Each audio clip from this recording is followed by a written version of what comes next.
Welcome to Hack Shack Studios. RT Bear here. Yeah, almost 40 years in this wacky world of comic books, working mainly for DC Marvel, but worked with a little upstart company called Image Comics in the day.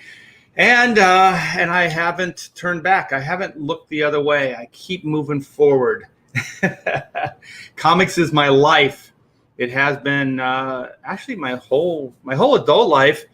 Most of my childhood, so I would say that comic books is my life. It's just fantastic. It's a great place to be. So, sign of life, as always, you guys. You know the drill. Hopefully by now, and it always brings confidence to me and it helps me move forward. I borrow ideas, only the good ones. What's up, my friend? Ooh, death curse. Death is all of our curse, by the way. We're all cursed with death at some point. Perfect. I just made my coffee. Yes. I am alive, says Spirit's Car. Yes. F off, well read. That's good. Hello, Art. Yeah, keep them coming, you guys. Keep them coming. This is also like the morning hullabaloos are just kind of interactive, so you guys can ask me questions, and we'll go back and forth and just kind of hang out. But one of the things I wanted to do is some of you wrote to me and contacted me about the Kevin Smith show I did a few days ago, and I just wanted to clarify some things and not get into too much detail or to rehash. But just to kind of clarify for you guys, and I will get into that in a wee bit. But like I said, I want the sign of life, man. And we got the real Steve Dye. Art! He's yelling. He's like, over here. Over here. I do that in the chat too. I just yell the like host name. I think it's funny. Art gets me. Art gets me. Yes. Hey, Marty Weber, what's up? How are you? Yes, keep them going, you guys. And like I said, any questions, let me know. We had a crazy Chrono night last night. So Chrono Mechanics, if you guys have not heard, is my comic book that I have right now that I am still funding and trying to get into people's hands, as many people as I possibly can before we shut this thing down. So the end of this month, I think we got 4 days. We're 4 days out from closing Chrono Mechanics Retrofit. So I think we got like 6 or 7 backers last night, which was really cool. And that's 6, 7 more people that will be able to read perhaps the greatest comic book of all time, which is Chrono Mechanics. They do more before the dawn of time than most people do all day. These guys work. They take what they're given because they're working for a living. So this is a 60-page self-contained. There's not going to be any dangling plot lines, any follow-ups, any of that stuff. It's a one and done, man. This is a 60-page one and done. You can pick it up, you can read it, you can share it with your friends. Yes, and so it's about time traveling repairmen. Let me read this because I think Pamela and I did a pretty good job with this write-up. This retro-fitted action-adventure time travel story follows a team of highly diverse and ego-driven. Always remember that, ego-driven. These guys are a little bit headstrong. Time repairmen as they race the clock to keep the Earth's erratic time or emerging timelines from imploding. To compound their problems is a self-centered, workophobic new recruit who may be the one thing they can't fix before the whole Earth goes, I was going to say kaflooey, but falls apart. We use kaflooey a lot. So workophobic, that was Pamela's genius right there, man. I thought when she came up with workophobic, I was like, wow, that is perfect. So we hope you will join the side-splitting adventures of Team 9.2 of Sector 7, the best team of knuckle-busting working-class Joes to ever punch a time card. So climb on board a Chrono Incorporated time ship with Oot, entrepreneurial caveman. We used to call him the prehistoric Donald Trump until Trump became a 4-letter word. Caravaggio, Renaissance artist and inventor. Zin, Alien, Child Deity, and Doug, 70s rock legend, as they and our full cast of insanely funny characters save time. Hey, to these guys, it's all in a day's work. So yeah, in this idea, this concept, time is literally a big machine. So it's built into the fabric of the universe at the inception of the world. And so this machine is ancient. It is ancient. So it breaks down quite a bit. So there's a company called Chrono Incorporated that is entrusted to repair this machine. And so they have repair teams called Chrono Mechanics, and they go out as teams of 4 to repair this big machine. And so this is about the exploits, the adventures, the misadventures, if you will, of Team 9.2 of Sector 7. And the reason we focus on these 4 knuckleheads is because they are the best that Chrono has to offer. And so we get to see what the best of the best do. We don't want to follow the worst of the worst. We want to follow the best. And so these guys are faced with a major catastrophe right off the beginning. A little bit of a spoiler alert. They lose a team member.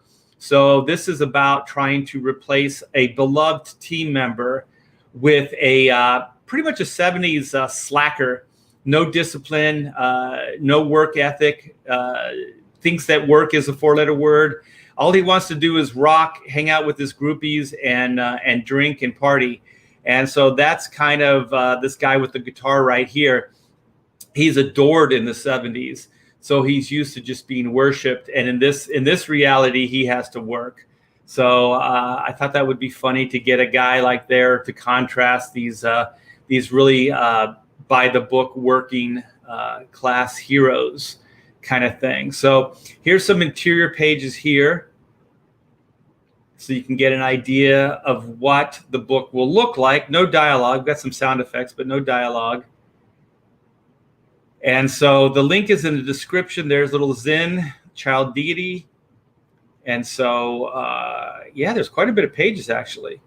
So you can see the timelines are merging. So we get to see like this Indian village right here. There's a 50s cafe in the middle of a prehistoric, landscape. So there's all kinds of weirdness happening. So when the timelines merge, all the time, every time that existed in that space will manifest and they'll overlap. And if the machine isn't fixed in a timely fashion, everything will get stuck in this merging kind of mode that it's in. And so they have to fix the machine, and they have to fix it quickly. Otherwise, this timeline will be doomed. It will not be able to be repaired.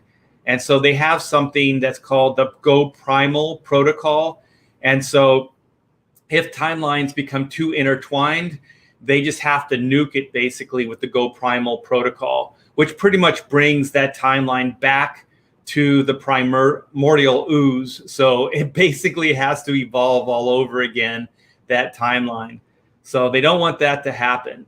So one thing that I am pitching, even if you have a book, you can still pick up one of these sketchbooks. So this is a work in progress sketchbook. It's pretty cool. There's 15 years probably of different drawings of these mechanics and different stages of development. There's some animation development stuff in there. There's some advertising when we had the toy line stuff happening. So there's all kinds of cool stuff in this work in progress book. And the fun thing is it's narrated by Eugene the Elucidator. And he works for Chrono Incorporated. That's the guy with this pointer stick right here. And so here's some of the interiors. Here's some of the sketchbook pages.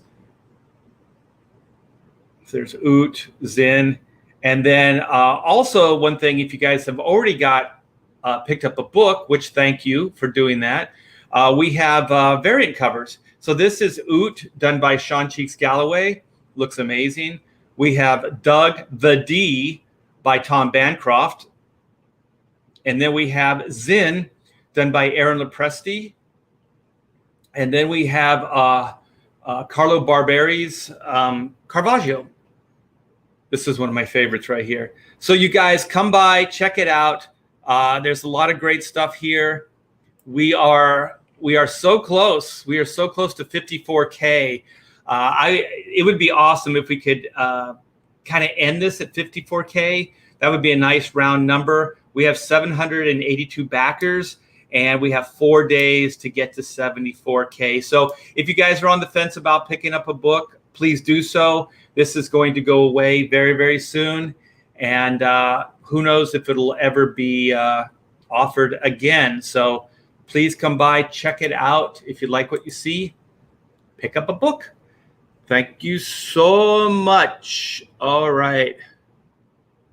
Let's see. Let's catch up. Ketchup. Some people say ketchup. Some people say ketchup. That Kevin Smith stream was solid. Algorithm chasing art. Yeah, it was. I wasn't going to do it. My wife, we were just at breakfast and we were talking about it. And she was, it's weird because like some of that stuff just doesn't stay with me, like scar tissue, bad moments. And then when she was talking about these things, I was like, holy crap, man. He was kind of a pain in the ass. At him and Walter Flanagan on Batman Widening Gyre. Let me see. I got a book here. I'm packing these things up for you guys.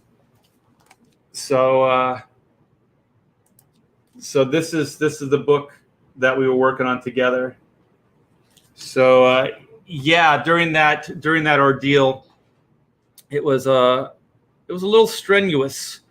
It was very stressful at the beginning, and also I didn't feel like I had DC in my corner, so I felt like I was kind of on my own. In a way, I think it's because DeDito left part of the way. Like early on, he was going to be the editor on it, and then Mike Martz took over the editorial ship. Don't forget to like. Yes, please give it a thumbs up. Of course. Death Curse. How do we get you on a Death Curse show so my editor can interview you? Just ask me. If just DM me. You can do it through my website. That's in the description. You can contact me through there, or just through just my social media, like Facebook or Twitter. Why do I not receive notifications? Artist streaming. I don't know, man. You guys, check all your notifications and like and subscribe. Please do so. I always forget all the business stuff. YouTube is a mess. Yes. I thought you were going to say a messy place. Yes. Thank you, Past Master Dan. Be sure to select all in notifications so you don't miss the stream. Yeah, I could use all the help I can get. We got Razmaz in the house. Yes, the hairball. Ha ha ha. What are all these 4-letter words, T-Bear? T-Bear is a 4-letter word. No, it's a 5-letter word. Sheldon Martin, I got 2 issues of Chrono Mix. Cool. Thank you so much. The hairball is back. The art looks great. Very cool colors, by the way. Yeah, Priya did a great job. Hyper Kaiju. Soap. Indeed. We got Neon Todd. Okay, let's see. Eric McIntyre. Art, I just got your Vault comics in the mail. Thanks for signing and sending them. No problem. Thank you. That was fun. I think we have 11 more to go out. There was so many orders, you guys. That was a big hit. If you guys don't know, what I did is all those boxes behind me, I get comps from Marvel and DC. So I probably have 10 to 15 of each book I've ever done. So the T-Bear Vault is just, it's so big that I'm streamlining it down, and I'm only keeping 2 copies of every book I've worked on. So I'm pretty much trying to figure out what to do with the rest of the books. And so one of the things I did on a live stream is I made them available to you guys. So it was like $30, $5 for shipping, and you'd get 6 books. 6 books, varying books of my career. So there could be, I got some here. So there could be like Ultimate Spider-Mans. Some of them were trades, like this is a trade. I would just throw these like 6 of them in. Let me see what else I got. I got The Call. This is a must-have. So it's a I think it's 3 stories in it, and it was a big hit, you guys. So thank you so much. And Pamela's still getting those out. She's going to get a bunch of them out today. So I think we have 11 left.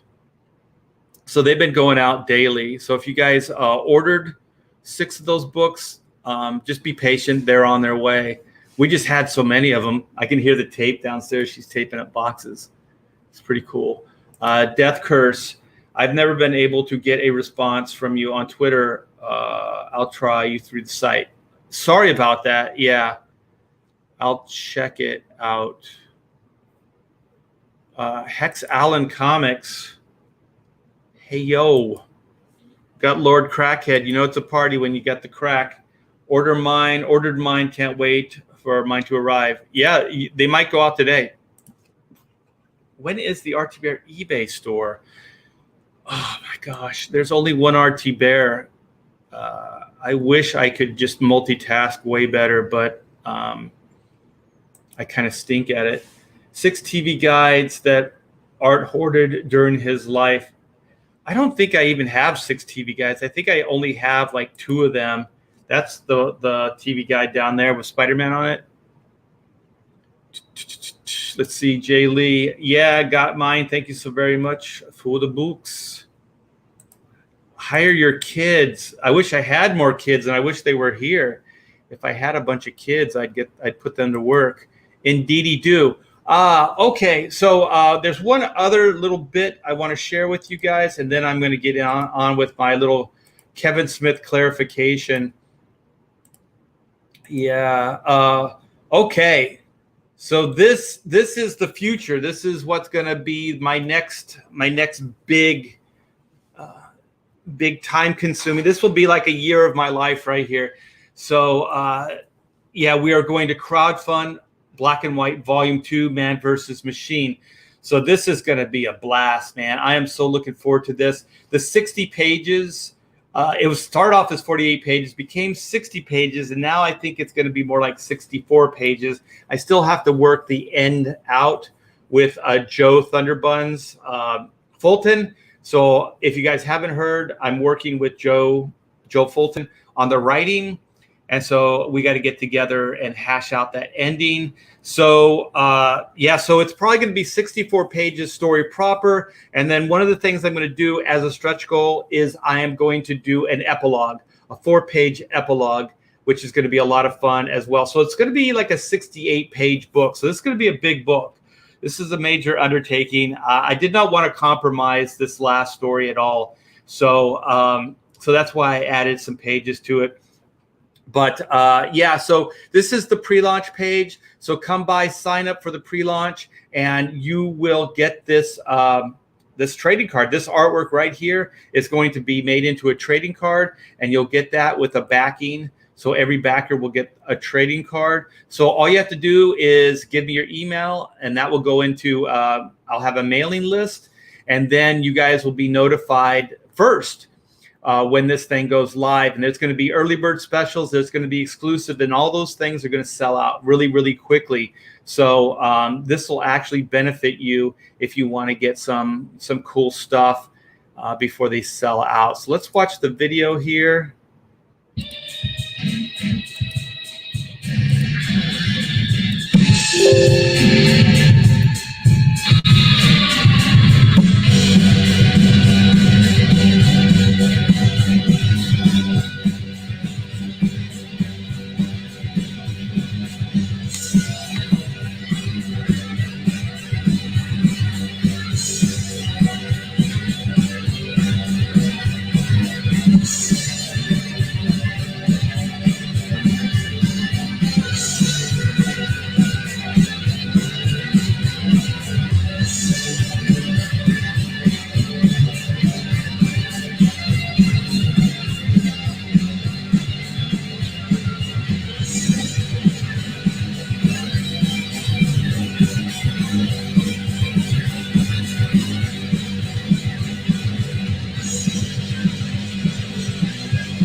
1, 2, 3, 4.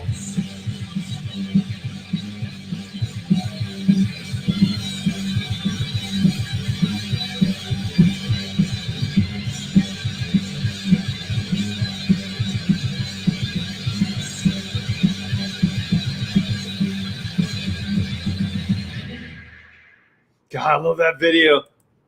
That was Red Gaze, man. I love that song and everything. Yeah, it's great, great. So that's a little bit of a teaser, as they say in the biz. Bring on the black and white. Hell's yeah! It's gonna be kick ass, man. Adopt employees. I like that. I mean, kids. How do I do that, Sheldon?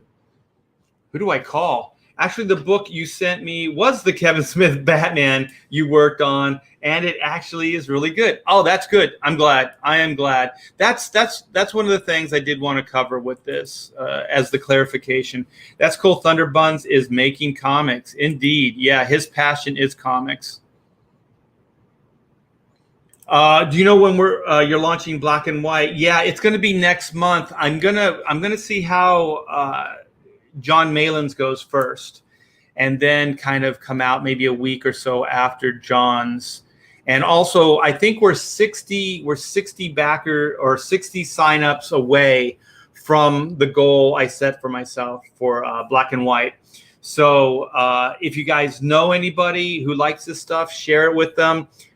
Tweet out, share on your social media, please. Black and White Volume 2, the pre-launch page. And help get the word out, because I'm only 60 away from hitting that goal. And I told you guys, if I hit the goal, then I'll launch, or, we'll just have to go as long as it takes to get there. So hopefully we can get to that 60 goal, and maybe it'll be around that same time. So it'll all work, at the same time, work out at the same time. That'd be cool. Sweet promo. Yeah, that was Red Gaze. He's really good. What's up? Good morning. Let's see what Lord Crackhead has to say. Art and Joe Fulton are the new power couple of CG. I don't know about that. Joe Bernardo. Aloha, Art. Hey, what's up, my friend? Nice promo video. Indeedy do. Let me see. Eric, is Thunderbuns doing all right? I heard he caught COVID. Oh, shit. I'll have to contact him. He has not told me. That would suck. But to be honest, I mean, if you're in pretty good health, you can kick it. It's not like a death sentence. It's harder for there's high risk categories. I don't think Joe's in a high risk category though. Art, you are a rocker, and Black and White rocks. Sweet. Whoa. You're only 60. I thought you were much older. I'm not 60 yet. I'll be 60 in October. Oh, cool. Yeah, I'll make sure I check that out. You should promote on other channels of watchmakers and clock repairmen. That's cool. Yeah. Okay, let's see. Yes, he's doing okay. I talked to him yesterday, and he has good and bad days, but he's riding it out at home. I think you're talking about Joe. Good. I'll message him after this. I didn't know. Art acting like COVID isn't a bubonic plague. Expect this stream to get shut down soon. I'm not saying it isn't bad. I'm just saying I don't think it's exactly as crazy as everybody lets on about. Oh shit! Somebody hit. Oh, Jay Lee hit 50. Yikes! We're all getting older, man. We're all getting older. I'm going to use this as a way to go into the Kevin Smith. Kevin Smith ruined He-Man and Tila. His version effing sucked. He emasculated him and dyked her. He switched his target brand audience to match his politics. Yeah. And from what I hear, He-Man dies in the opening. Indeedy do. Yeah, I mean, the thing is, Kevin's words are coming back to haunt him already, and he's paying the price for his own actions. So I don't have to throw any more heat on. I think people are starting to figure things out. And but the main thing I wanted to talk about is that some of you guys, had contacted me and said that, you're still big Kevin Smith fans and that you like him and things like that. And not that you were getting down on me, like, how dare you, speak out against Kevin Smith. But I just want to clarify that, I don't have a problem with the guy. I don't hate him or dislike him or anything like that. I mean, that's when I talk, it's just kind of matter of fact. It's just like, well, these things happen, right? I wasn't happy about it. I didn't like it, but it happened. But it doesn't mean, I'm not a child like, oh, well, now I hate him or anything like that, or everything he does. I mean, I pretty much watched everything he did. I read a lot of the comic books that he did. It just wasn't for me.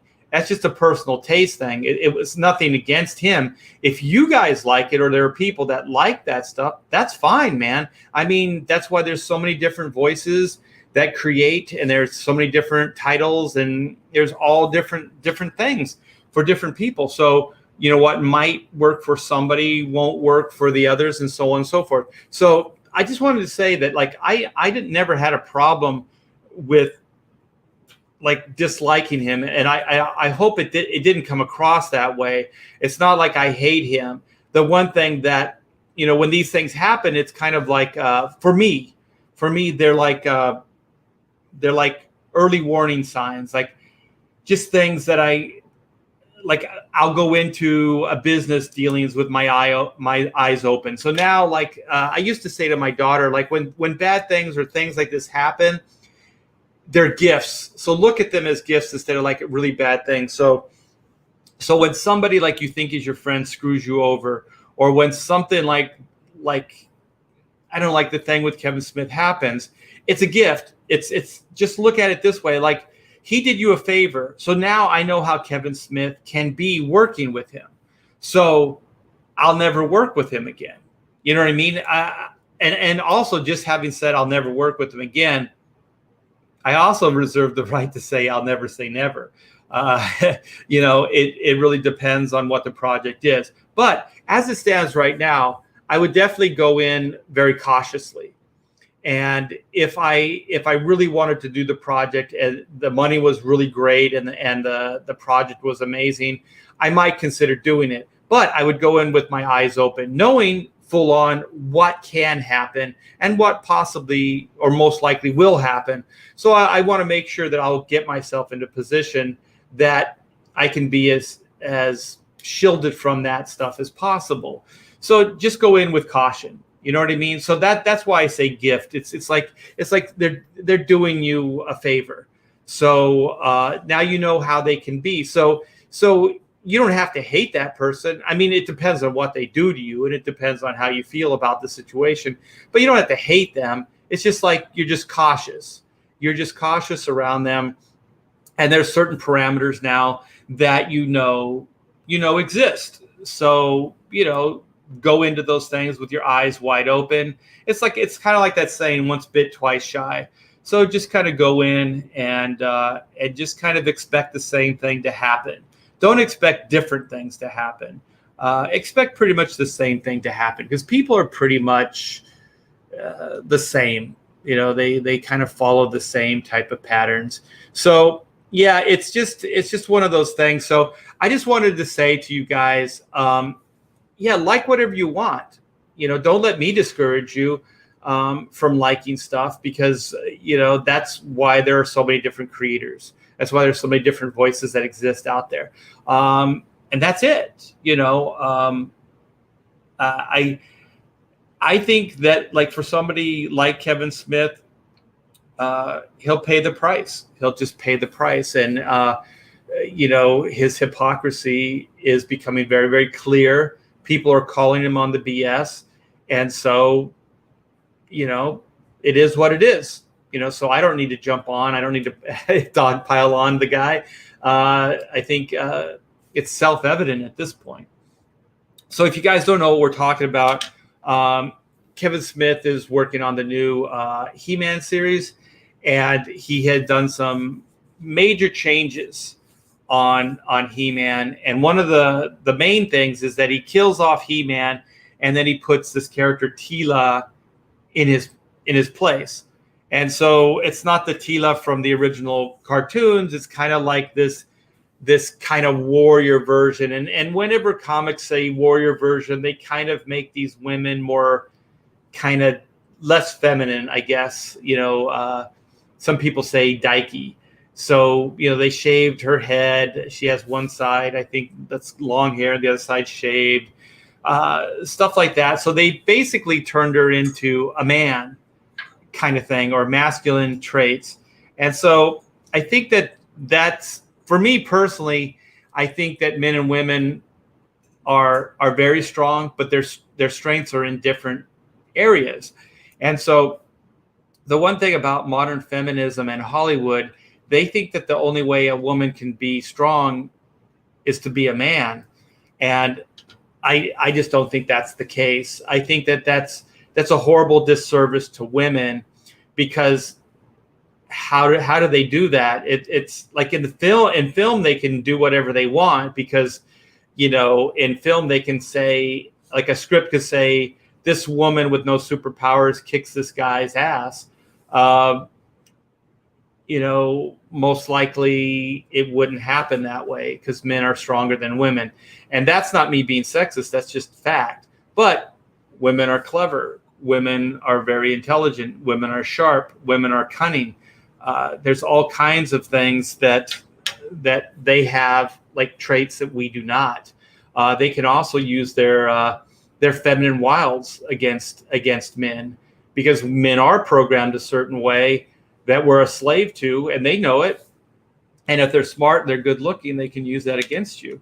I thought that was great. Like Black Widow did that in that Iron Man, second Iron Man or whatever. And I thought that was great. Like, especially if you were a spy, if you're a female spy, hell yeah, use what you got. There's nothing wrong with it, And so like case in point too, just to go into the Marvel Cinematic Universe, I always thought that character Pepper Potts in the first Iron Man, and even in the second Iron Man, I think the third Iron Man is where they jumped the shark.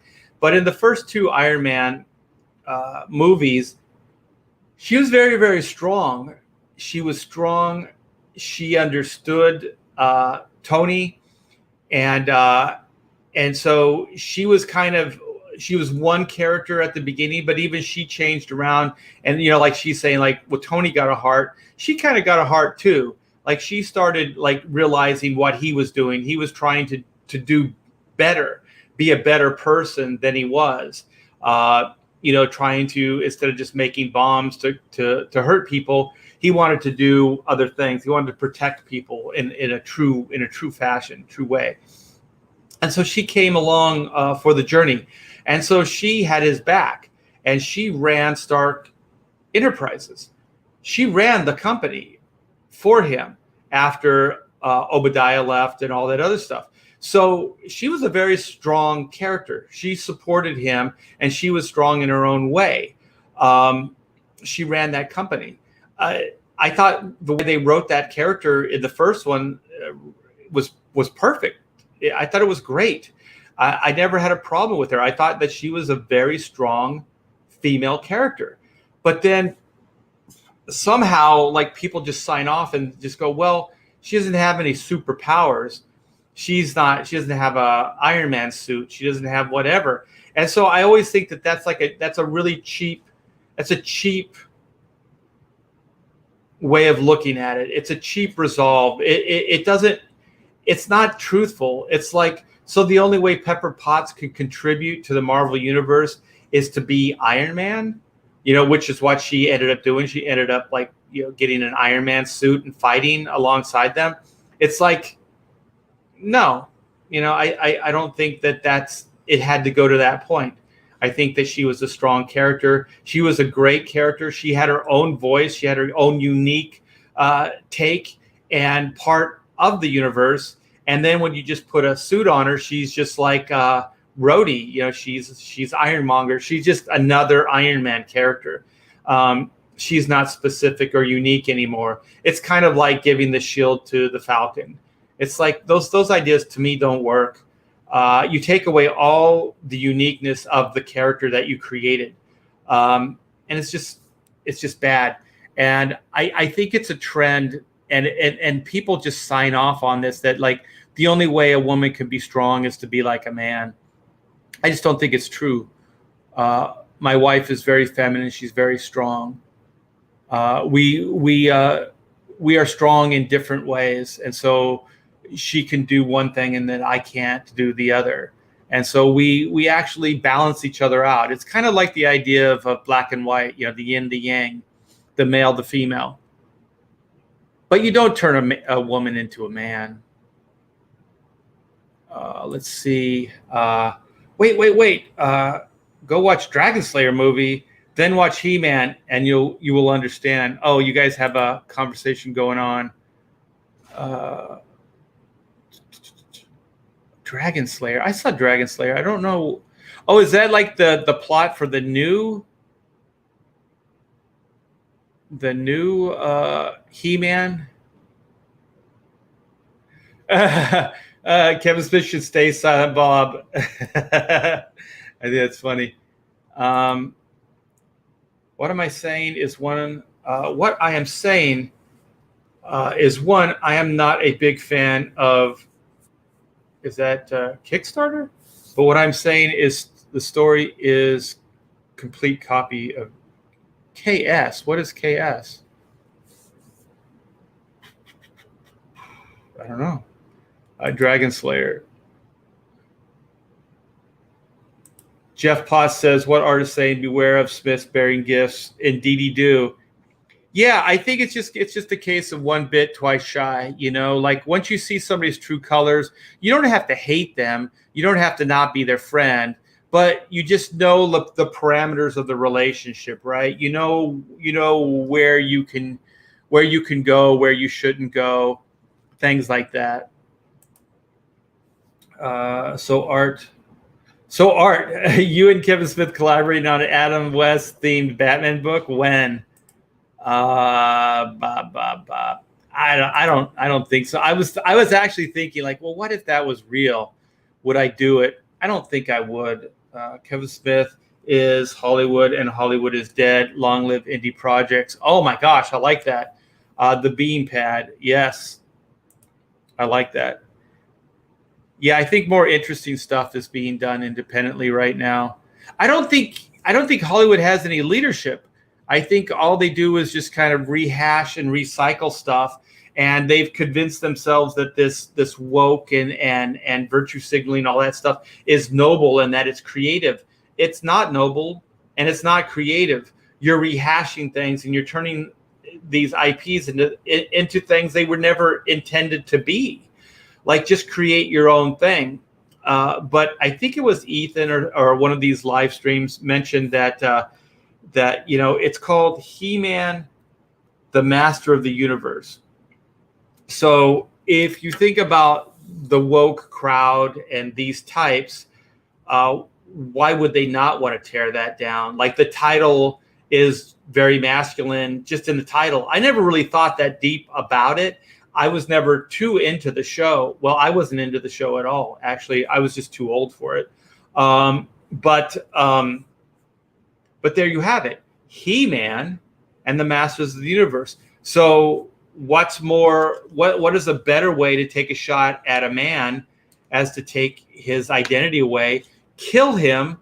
The show is named after him, kill him, and then replace him with, what they think is a strong woman that acts like a man.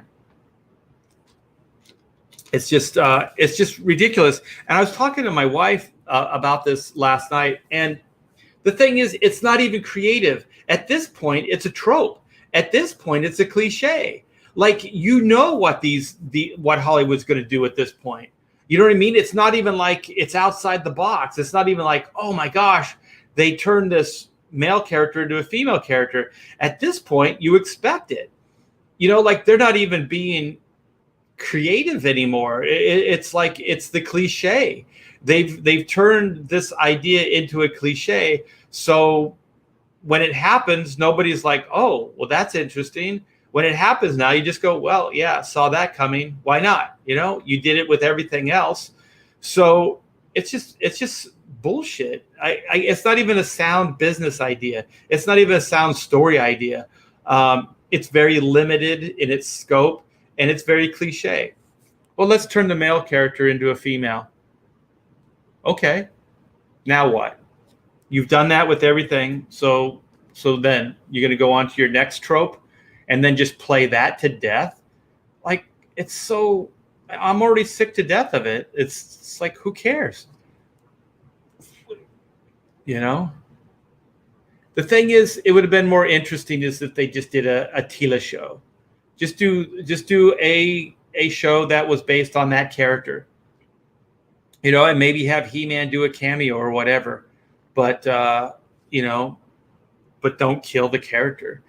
Because also it's a beloved character. Why would you kill the character in his own book, his own story? Like, people are tuning in to see He-Man. They're not tuning in to see Tila. That's also what Hollywood has to get past. Like, these are cheap shots. Like, you're branding it as He-Man, but you're just like, anybody that likes He-Man isn't going to get He-Man. So it's just like,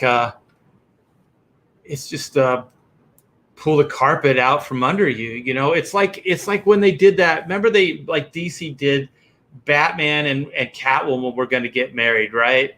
And so I was just kind of like, okay, whatever. Turn it into a big event. Weddings are big events by nature. So turn it into a big event. It'll be fun. Get those two married, and then see if you can write interesting stories where those guys are living together and they're married. Turn it into a freaking cliche sitcom.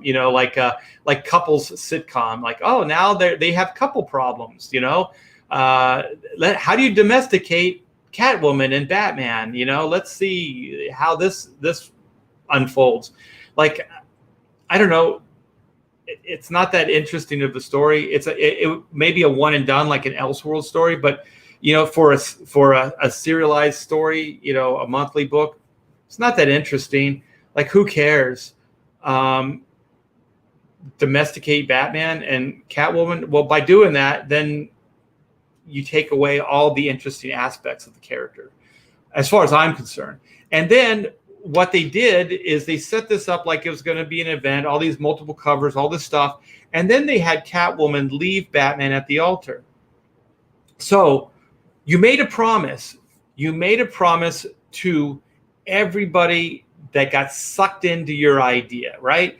You sold this idea. These two are going to get married, right? So people that may have been looking forward to this, like that they were genuinely excited about this event, then you have Catwoman leave Batman standing at the altar. What the heck? You just betrayed your audience. You made a promise, and then you reneged on it. What? This is not good business. This is not good storytelling. This is not anything. You don't think people are going to be upset at that? The only way those ideas work is if you replace it with a better idea, right? So you set up a premise, Batman and Catwoman get married, right? So then that's the premise. Okay, they don't get married, but something better comes out of it, right? Something, I don't mean like better as far as for those two people, but as far as the readers are concerned, and I don't have the answer to it. Oh, Catwoman's pregnant. I don't know, like I don't know how you could top it, but at the very least, just fulfill your promise. Just turn it into an event, have those two married, write the best issues you can with the new premise that you set up, play it out, and then just see how it goes. On a month-to-month basis, you can course correct as you go along. So if one thing isn't working, you can try another, and so on and so forth. But definitely the thing that should have come out of this is a Batman Catwoman series. So if they're married now, then they're a couple. They're together all the time. So then just create a series with those two in it. That's all I could think of. But when they did that, I was just kind of like, this is a real cheap shot for the audience. And so these companies, these people that are coming up with these ideas have to stop thinking this way, because I just think she's a man, baby. Because I just think it's very limited, and it kind of betrays your audience. Like, oh, it's a new He-Man series, but guess what? He-Man's dead. Oh, okay. All right. Oh, Teela's going to take his place. Oh, okay. Well, I've always been lukewarm about Teela. I was always more of a He-Man fan, but whatever. You know, that type of thing. Let's see what Sheldon Martin says. Art's cliche is making great art. Yes. While yelling at kids to get off his lawn. Of course. My lawn is perfect, by the way. Lisa Roberts says they destroyed Teela in this show too. She's also a victim. That's not Teela. Yeah. It's all virtue signaling. It's all just... It's bullshit, man. Just write good stories.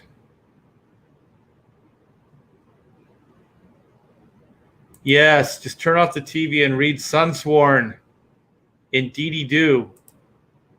Well, I'm going to start wrapping this up because I got a lot of work to do, but I'm going to catch up with you guys in the chat and see what's going on. Let's see. Django.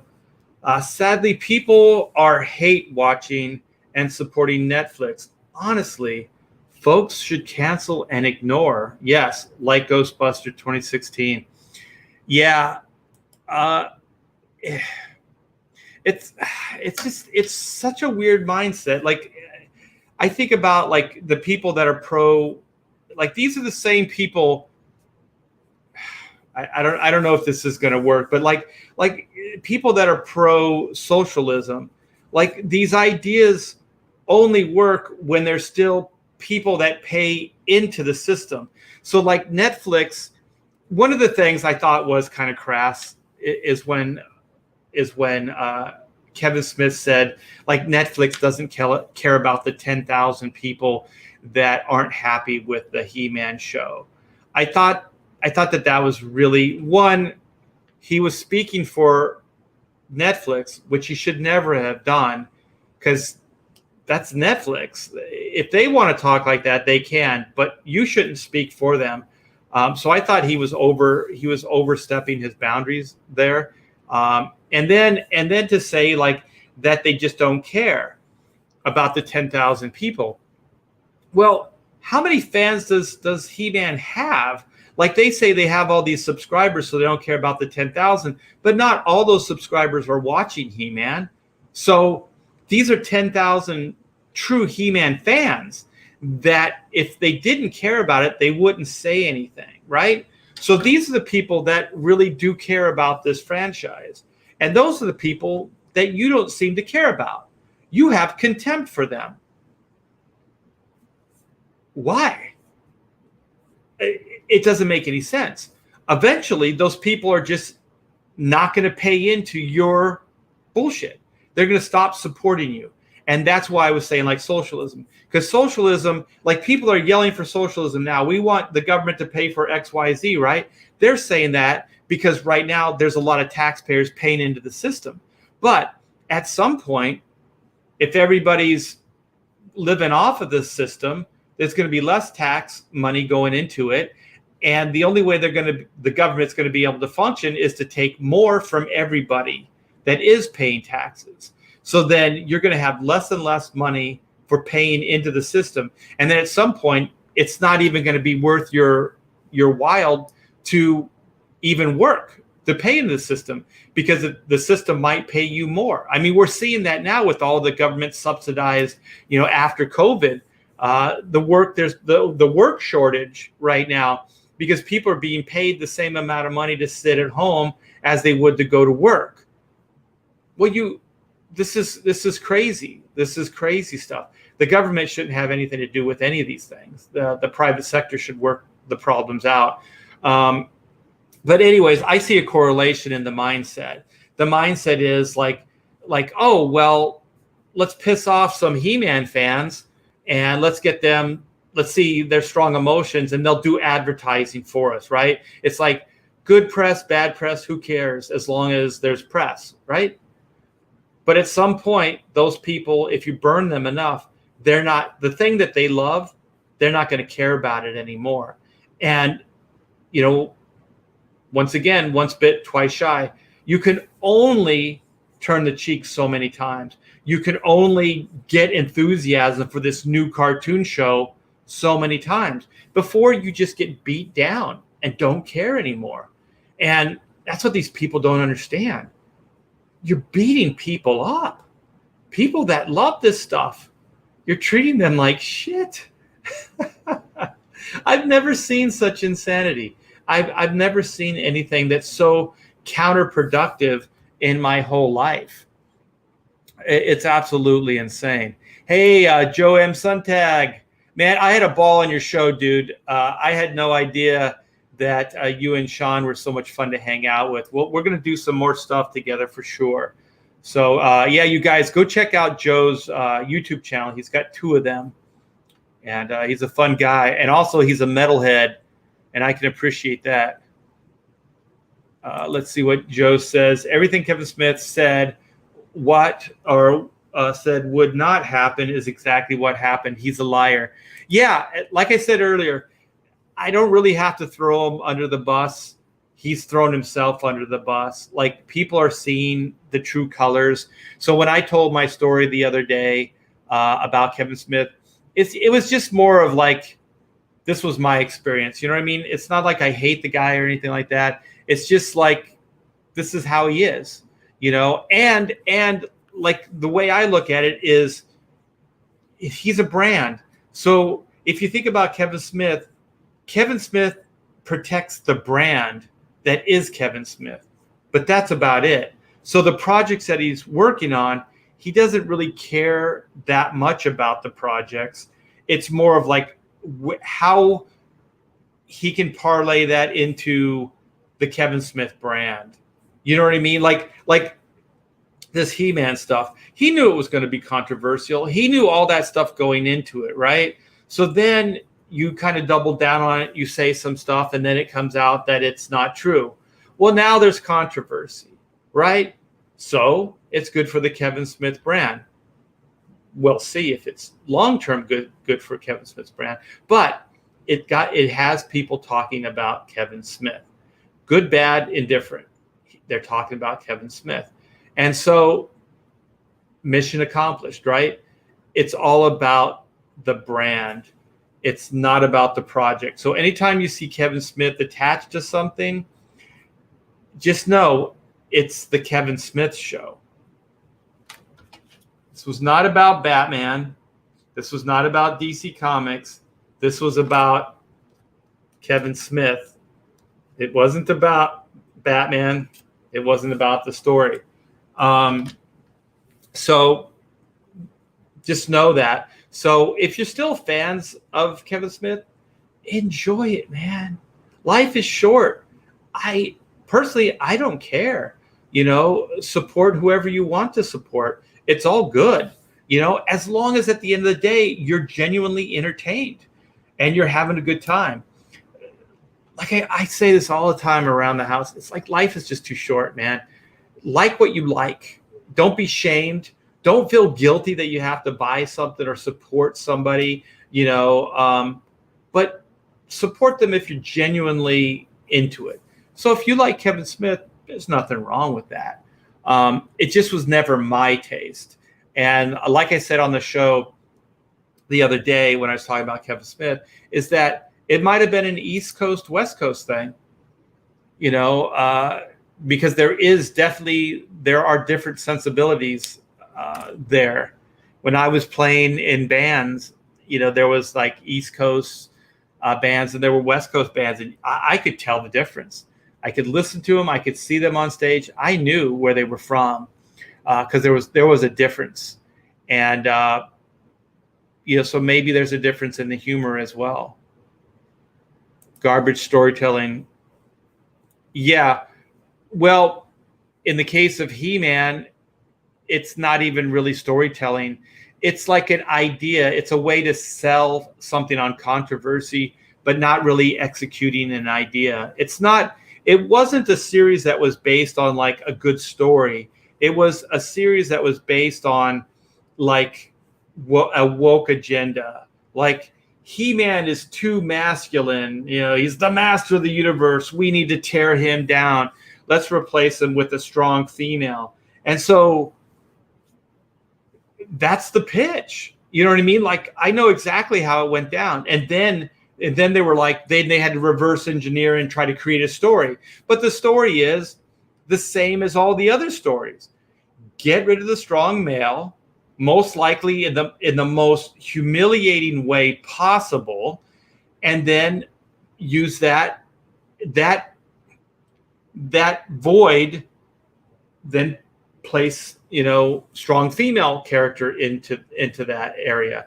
And that's how they do these things now. And that's just that's cliche now.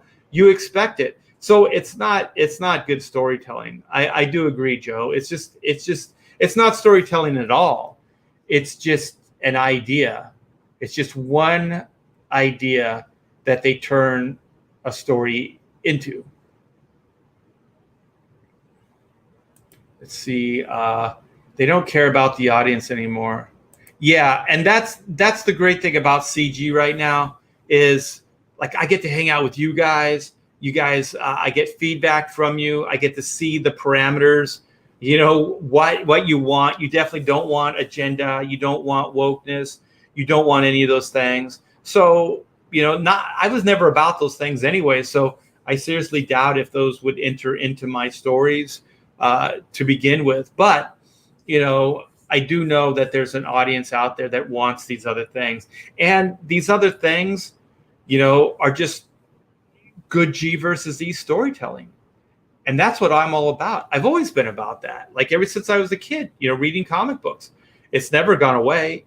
So, that's the way it should be. That's the way it's always been before. Neon Todd says, imagining Tom King writing a domestic Catwoman and Batman makes me want to die. But if you got them married, where do you go from there? It's like the kiss of death. Okay, it's like you have your sitcom, right? And you have your two characters, and there's this romantic tension, right? But the series is based on them never really getting together, right? But then you end up, like, you didn't think you were going to get into 7 seasons, but now you're into season 7. So now it's ridiculous. The premise is stupid because you're 7 years into this, like, this tease of a premise. Like, are they going to get together? Are they not going to get together? So you've exhausted every possible story idea you could exhaust, right? You're like, oh, well, this happens. A girlfriend from the past comes, a boyfriend from the past. Oh, did you know this person was married before? Like all these ideas they just throw in as like detours, so they never get together. So then at some point you're just like, come on, get them together already. Okay. So the reason they don't want to get them together is they don't have any good ideas of how to write these characters together. So that's the dilemma. That's the problem, right? So then they get the two characters together, and then everything stagnates. It becomes boring because you don't have any tension anymore. Because the reason you were intrigued is because there was tension between these two characters. And there was the big question mark always. So that was what was intriguing about the situation. It wasn't getting them together. It was the question mark. It was the tension. And so Hollywood knows that, but at some point you still have to play that hand, right? So Batman and Catwoman have been a thing since forever, right? So why not get them together? And why not get good writers and try to come up with ideas how to make their wedding work, their marriage work. You know what I mean? Like I can't think of any ideas right now, but maybe somebody could. You know what I mean? But at least you're fulfilling that promise. Like you said you were going to get them married. You know, you can still divorce them a year into it. You could have like the worst breakup of all time. So create this marital bliss for about 6 issues and then just have things go horribly wrong and just become epic in scale, and then have the blowout of a freaking lifetime, right? I mean, sometimes breakups are more interesting than getting together.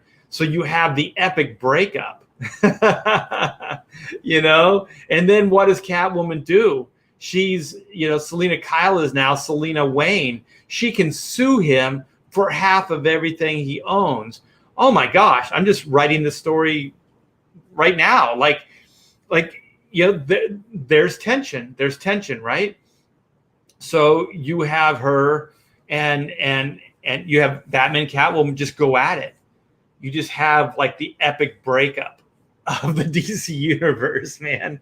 And to be honest, I mean, out of all the characters in the DC universe, you could do it with those 2 characters, because Catwoman is already amoral and Batman is already a darkened, kind of damaged guy. So you could do some effed up shit with the breakup. Make it epic. Get them married, have like this marital bliss for a while, and then just have it just come off the rails. Oh no, you didn't. Storytelling. The consistent subverting of expectations without seeding twists in the narrative. Indeedy do. No story, just woke propaganda. Yeah, and I think people are getting sick of it, because anybody that really relates to these stories, I'm sorry if there are people that can relate to these stories that are listening, you're really superficial. You are incredibly superficial, because if your idea of good storytelling is to tear down the main character and replace it with another, that's not really good storytelling. Especially when it's really obvious, like it's the male-female thing. I think in some ways it works, like the Batman Robin or Batman Nightwing. Like there's certain like protege ideas that work, but this not really. I'll probably pick up the new Detective comic today. That Dan Mora's art is great. Yeah, I mean, there's still a lot of really great artists that are working for the mainstream. They're just not getting stories, and that's pretty sad. When they're going to look back at their prime creating years, and they're going to realize it was all agenda-driven stories. That's what happened with Spider-Man. Eventually, they had to go the route of a story device to split him and Mary Jane up. Yeah, I just. It seems like it's inevitable that you have to do those things. But with Batman and Catwoman, they have a different relationship. So they've always had, is it continuous?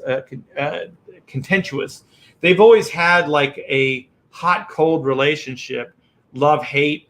You know, they've always had a dark light. You know, there's a lot of messed up stuff between Catwoman and Batman, between Selena and Bruce.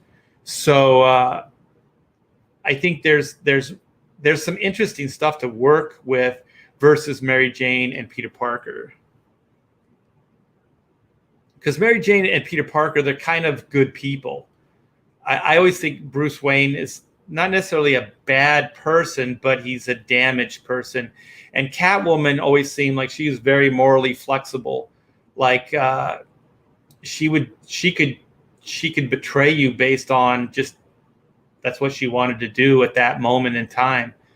So I always thought too, like if you were going to do any kind of love angle with Batman, you do Vicky Vale and you do Catwoman. So you do the lovers triangle and you do it all at the same time. Like they've had issues where they had Vicky Vale or Catwoman, but I would do a story with both of them.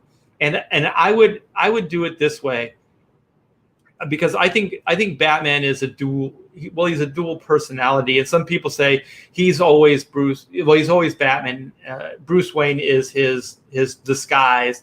I think that's people trying to be fun with it. Like, oh well, he's always really Batman, but there is a Bruce Wayne character there. I think it's an oversimplification.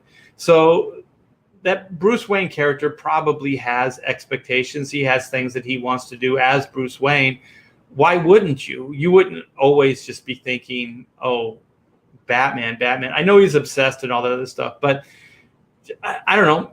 Maybe I'm not, accurate with this, but let's just say that it is the case, or at least for this story, it's just a story that, Vicky Vale starts getting to Bruce Wayne and Bruce Wayne starts thinking about her more as like maybe settling down, with Vicky Vale.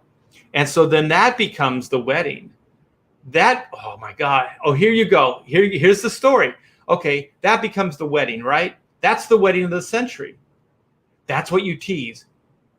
Bruce Wayne is going to marry Vicky Vale. He's gonna tell her everything. I'm Batman, all this stuff, right?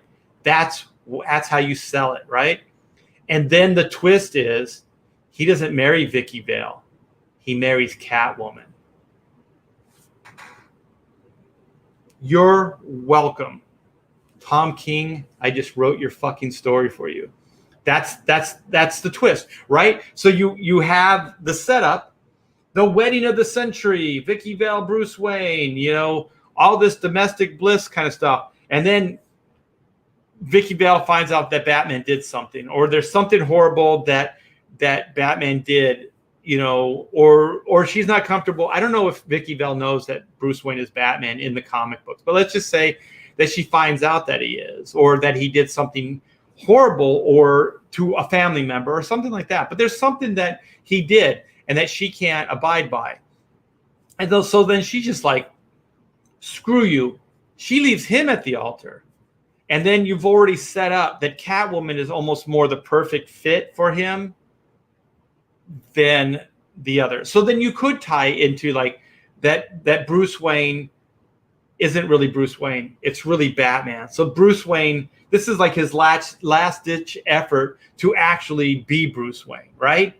So this is him trying to actually be a human being, be a person, be Bruce Wayne.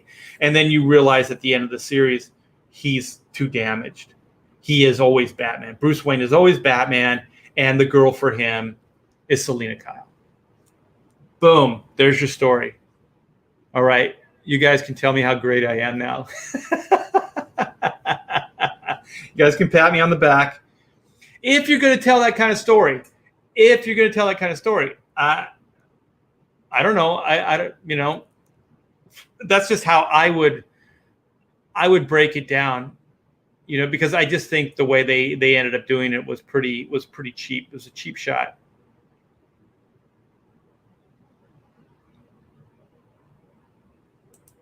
Well, why not? Right? I mean, they're both fighter characters. I think in this PC culture, this weird PC culture that we're in now, maybe, but kids aren't reading these books anyways. So why not have a knockdown drag out between Catwoman and Batman? I think a good Batman-Catwoman marriage would include her finally giving up the life of crime, but then being drawn back into it because of her compulsions.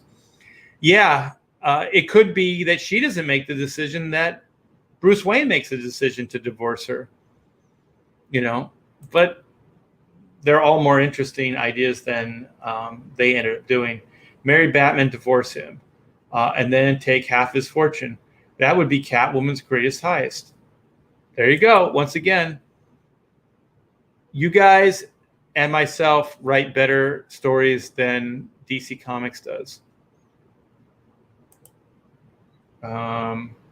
Well, with Batman and Catwoman, you have another Talia.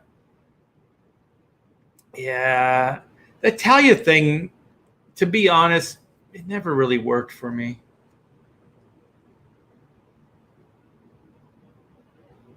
I'm late, start over. No, absolutely not. Joe Bernardo, good writers could write anything. Superman and Lois works. Yeah, I just think that don't hold it in contempt, and don't just start saying it doesn't work. Like, I think good ideas, good story ideas can come from like asking yourself questions like, this doesn't work. Like, why doesn't it work? How could I make it work? Just like what we just did in the chat right now. That's how you write. Just ask yourself these questions. Both identities are intact. Yeah, I'm not sure I ever really. I think it just sounds good. Like, I think Hollywood does that. Like, oh well, Bruce Wayne is the mask. Batman is the true self. And then I think they do the opposite with Superman, right? So Clark Kent is Superman. Superman isn't Clark Kent. So I think it's just fun to talk about. But the thing is, Clark Kent is Clark Kent and Superman is Superman. Everybody has multiple parts of their personality.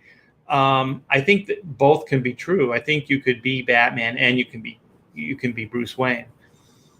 So I don't think it has to be either or. And also, if it's either or, then it's not that interesting. It becomes a one tone idea. Like, then Bruce Wayne is always just thinking about Batman. He's never thinking about how to be Bruce Wayne. So Bruce Wayne as a character doesn't really exist. So how do you write that? How do you make that character interesting?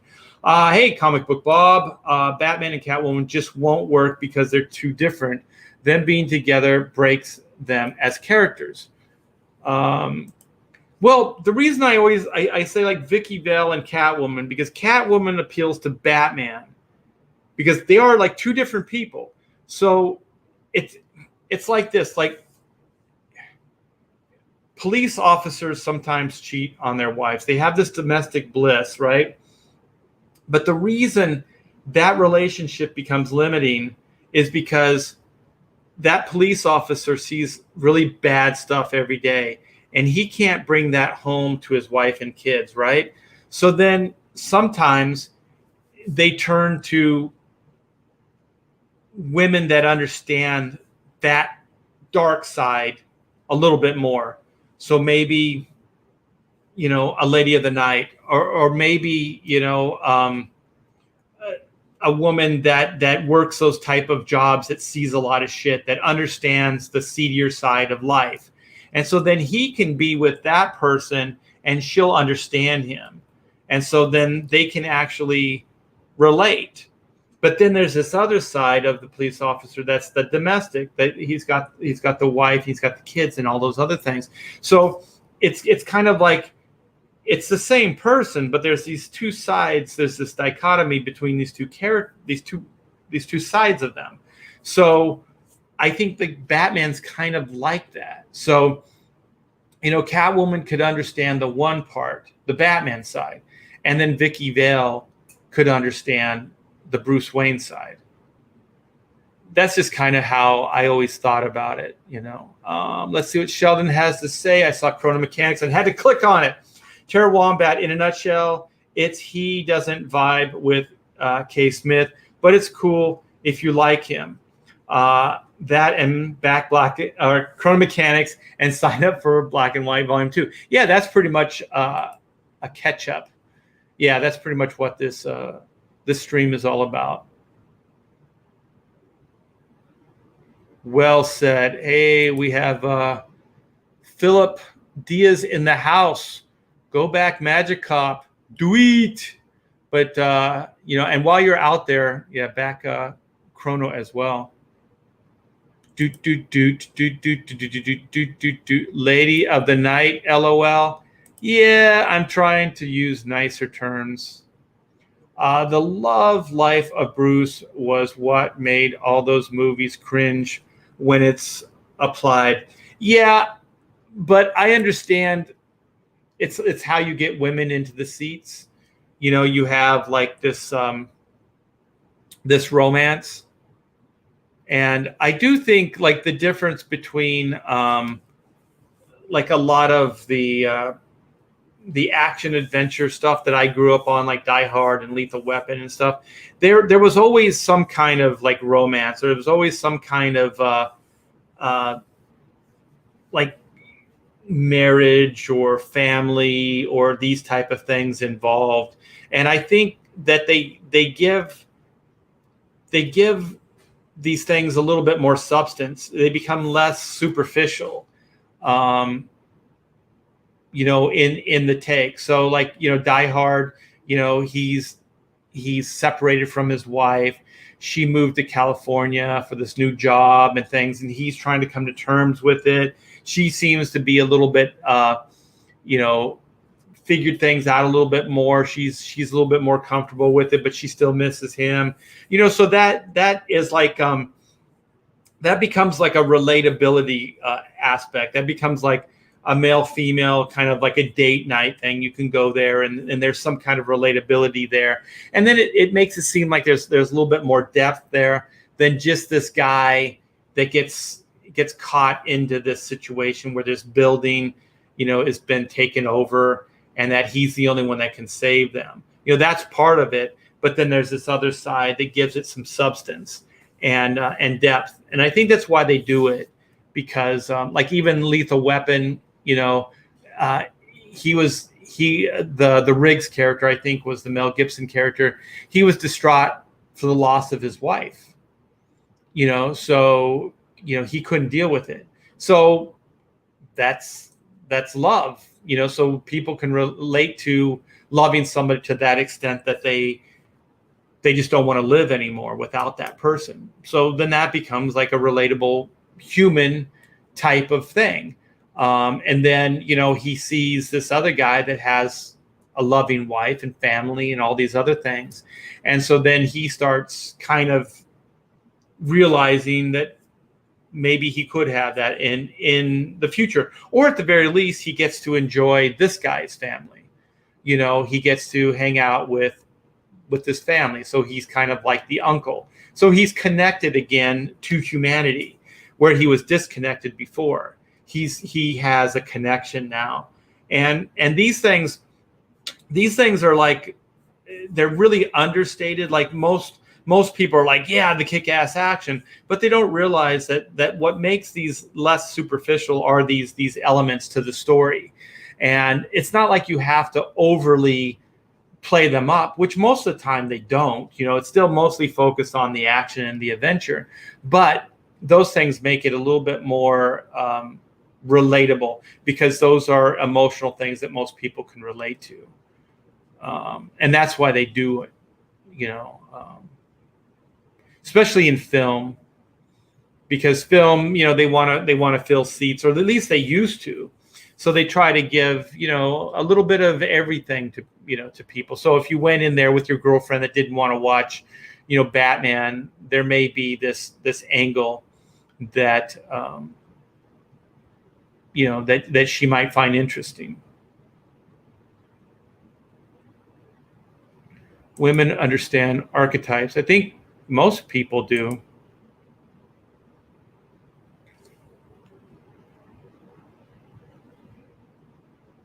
Lucius the Sly Fox.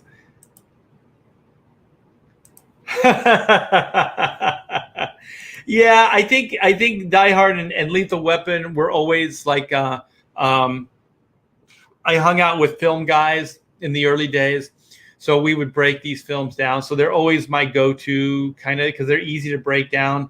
Some of the newer films with the agenda and stuff, I can't see it as easy. It's very convoluted, and I don't like it. But even the Marvel Universe stuff, they brought in like female interests, like love interests and stuff like that. Not that it overly plays up on that, but I do think that it works the same way. It makes the character seem a little bit more relatable, I think.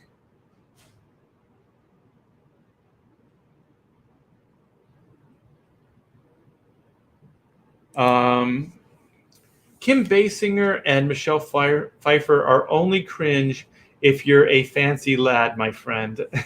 I don't know what that means.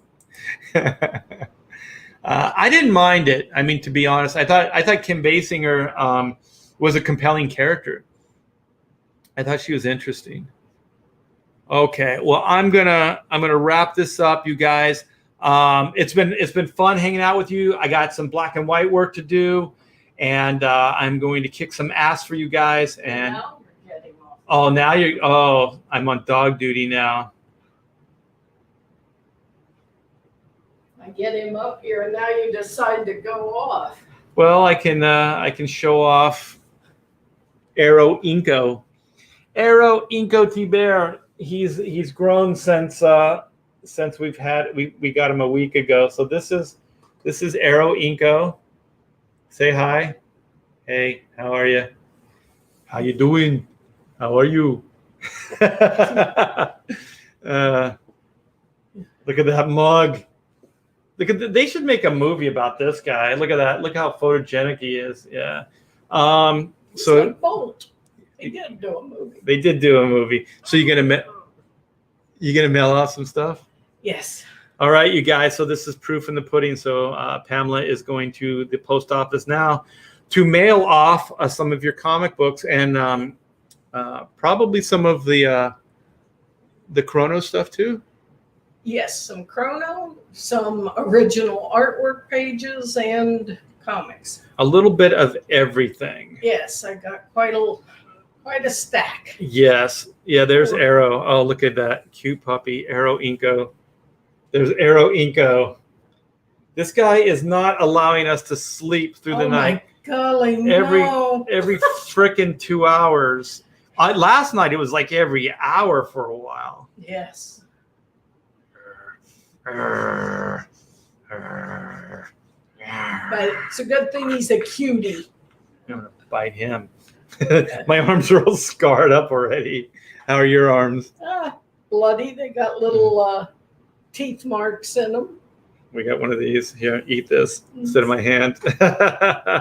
All right, you guys. Well, I am going to bid you adieu. Thanks to everybody for supporting Chrono. If you could, please tweet out, let people know we're 4 days out from closing the campaign. And so if you want to pick up a Chrono Mechanics book, do so now or forever hold your peace.